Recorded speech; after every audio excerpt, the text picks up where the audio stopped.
অসমীয়া পাকঘৰলৈ স্বাগতম জনাইছোঁ। আজি শনিবাৰ, সেয়েহে মই নিৰামিষ খাওঁ আৰু এই খিচিৰিটো কেনেকৈ বনাওঁ আপোনালোকে চাই থাকিবচোন। এটা নতুন ষ্টাইলত খিচিৰিটো বনাই আছোঁ, চাই থাকিব। মই লৈ লৈছোঁ কেঁচা বুট আৰু মুগ মচুৰ আৰু অলপমান চাউল।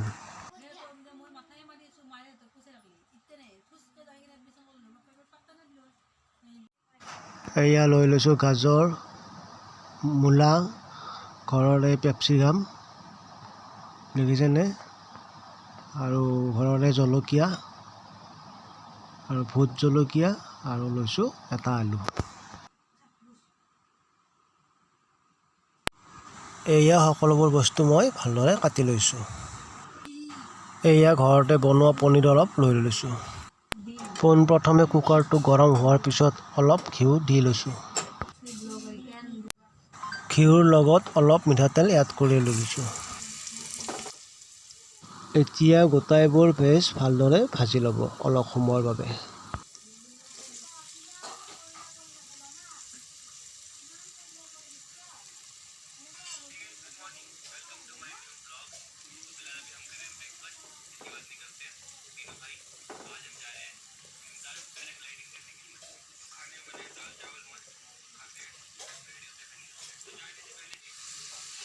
এতিয়া অলপ ৰংগুড়া দি লৈছোঁ আৰু সোৱাদ অনুযায়ী অলপ নিমখ দি লৈছোঁ। এতিয়া চাউল আৰু বুট মুগবোৰ কুকাৰত দি ল'লোঁ। এতিয়া মিহলাই লোৱা চাউলবোৰ অলপ সময়ৰ কাৰণে ভাজি ল'ম।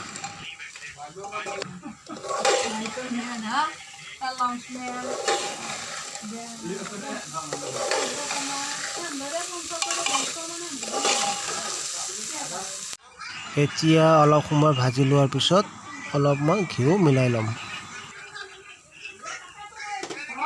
মোৰ ভাজা হৈ গ'ল, এতিয়া মই পানী মিহলাই ল'ম।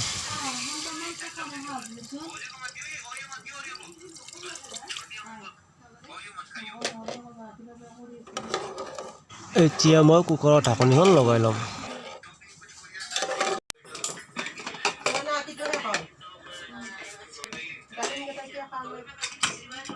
দেখিছানে, খিচিৰিখন কিছু সময়ৰ পিছত ৰেডি হৈ যাব, আপোনালোকে চাই থাকিব। এতিয়া আৰু অলপমান পানী মিহলাই ল'ম, কাৰণ মই অলপ পাতল খিচিৰি খাই ভাল পাওঁ। আপোনালোকে এনেকৈ বনাই খাবচোন, এটা নতুন ষ্টাইলত, চাই থাকিব। আৰু বেছি সিজাই নল'ব, এনেকৈ এবাৰ খাই চাবচোন। এতিয়া মোৰ খিচিৰি ৰেচিপিটো ৰেডি হৈ গ'ল।